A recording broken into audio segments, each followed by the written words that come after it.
Thank you so much for joining us today at Changing the Game panel, where we will be exploring the intersection of sports and entertainment with the leaders of life.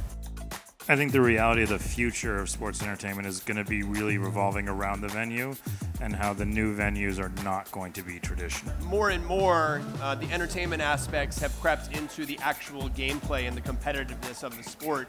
And the thing that is important there is to get the buy-in from the competitive side of the sports, world, that those things can, work together. Matt and I have had the opportunity now to develop kind of that merger in sports and entertainment through the NBA for the last 15 years, especially around the NBA All-Star Game.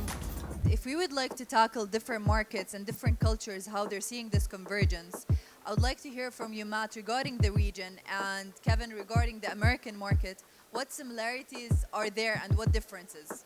So I think in the American market, there's such a broad swath of kind of thought about what the sports experience should be like in the American market. We're at a certain level. There are people that have been sports fans for a very long time that want traditional sports and don't want to see as much of the entertainment aspect creep in. But we all know that the younger market certainly wants that. What is most important to see happen, I think, in the next decade or so in the United States is going to be the redevelopment of venues and how those are going to work, not just being a basketball tenant venue. It being an entertainment venue first and foremost that supports the basketball team within it.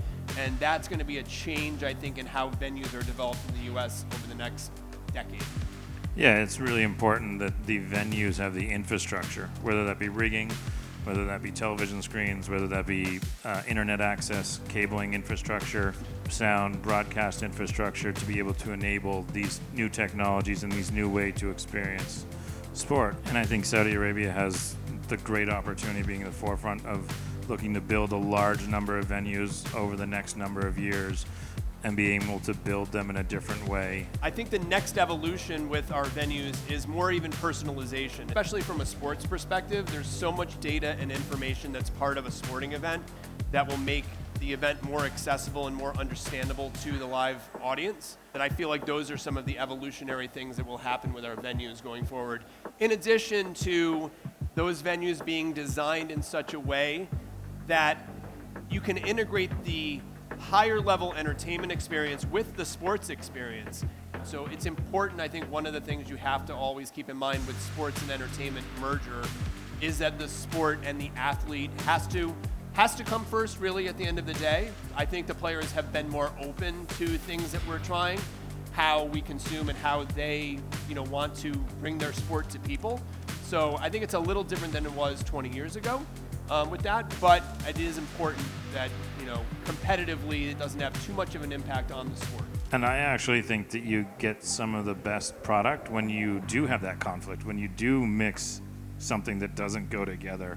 Consume both a concert and a basketball game at the exact same time. Can watch 3 or 4 things and be feeding back to their friends and social media and interacting at the exact same time. And so I think that's going to be a real thing that happens over the next decade, where you just have lots of things happening at the same time when you go to a entertainment night, which is no longer just going to a game night or no longer going to a concert night. It's going to be an entertainment night that has all of that stuff.